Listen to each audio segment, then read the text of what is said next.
नाजरीन इकराम, आज की वीडियो में हम बात करेंगे नमाज जनाजा पढ़ने का आसान तरीका। नाजरीन दोस्तों, सबसे पहले बात कर लेते हैं बालिग मर्द और औरत की नमाज जनाजा, जो कि दोनों की सेम ही होती है। सबसे पहले तो ये जान लीजिए कि नमाज जनाजा फर्ज है किफ़ाया है, यानी कि अगर एक शख्स ने भी पढ़ ली यह नमाज जनाजा तो सबके जिम्मे से वो फ़र्ज अदा हो जाएगा, और अगर किसी ने भी नहीं पढ़ी तो बस्ती के तमाम लोग गुनहगार होंगे और इसके फर्जियत का इनकार करने वाला बहुत बड़ा गुनहगार होता है। नाजरीन दोस्तों, जो आम नमाज में शर्त होती है वही शर्तें नमाज जनाजा में भी होती है, जैसे तहारत, सतरे औरत, इस्तकबाल किबला, नियत वगैरह। तो नाजरीन, इन सब के बाद आपको सबसे पहले वजू कर लेना है, फिर इमाम साहब के पीछे खड़े होकर आपको यह नियत करनी है। नियत की मैंने नमाज जनाजा की 4 तकबीरों के साथ सलाह वास्ते अल्लाह ताला के, दुरूद वास्ते हुजूर के, दुआ वास्ते हाजिर मैयत के, पीछे इस इमाम के रुख मेरा काबा शरीफ की तरफ अल्लाहु अकबर कहते हुए आपको हाथ उठाना है कानों तक, और फिर आपको नाफ के नीचे बांध लेना है। नाजरीन, फिर आपको सना पढ़नी है जो इस तरीके से है, आप जो आम नमाज में पढ़ते हैं वही वाली है। नाजरीन, ये पढ़ लेने के बाद आपको बगैर हाथ उठाए अल्लाहु अकबर की तकबीर कहना है। फिर आपको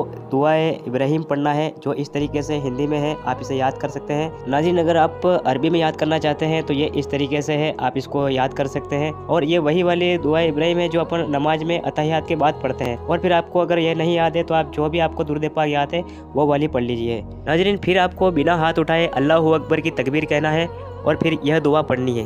नाजरीन, ये वाली जो दुआ है वो बालिग मर्द और औरत के जनाजे के लिए है, मतलब के बड़ों के नमाज जनाजा के लिए ये वाली दुआ पढ़ी जाती है। तो ये दुआ आपके सामने है, आप इसको हिंदी में याद करें या फिर अरबी में याद करें, जैसा आप चाहें, आपकी सहूलत के हिसाब से इसको याद कर लें। नाजरीन दोस्तों, आप ये दुआ पढ़ लेने के बाद आपको बिना हाथ उठाए अल्लाह अकबर की तकबीर कहना है, फिर आपको सलाम फेर लेनी है इमाम साहब के साथ। तो नाज़रीन दोस्तों, यहाँ पर आपकी बड़ों की नमाज जनाजा मुकम्मल होती है। नाज़रीन, अगर आप नाबालिग लड़के की नमाज जनाजा पढ़ रहे हैं तो आप ये तीसरी तकबीर के बाद ये वाली दुआ पढ़िए, और फिर वापस से आपको चौथी तकबीर बिना हाथ उठाए अल्लाह अकबर कहना और फिर आपको सलाम फेर लेनी है। सिर्फ तीसरी तकबीर के बाद जो अपन ने पहली वाली दुआ पढ़ी थी उसकी बजाय आपको ये वाली दुआ पढ़नी है। नाज़रीन, अगर आपको नाबालिग बच्चे लड़की की दुआ पढ़नी है तो आप तीसरी तकबीर के बाद ये वाली दुआ पढ़ेंगे। फिर ये दुआ पढ़ लेने के बाद आपको वापस से बिना हाथ उठाए चौथी तकबीर अल्लाह अकबर कहना है, फिर आपको सलाम फेर लेना है। इस तरीके से आपकी नमाज मुकम्मल हो जाएगी। नाज़रीन दोस्तों, एक बात ध्यान रखें, नमाज जनाजा में 2 चीज़ें फ़र्ज होती है, एक तो 4 तकबीर कहना और खड़े होकर नमाज पढ़ना। अगर आपको हमारी ये वीडियो अच्छी लगी हो, वीडियो को लाइक करें और ज़्यादा से ज़्यादा शेयर करें ताकि हमारे और भी इस्लामिक भाई नमाज जनाजा को अच्छे से सीख सके और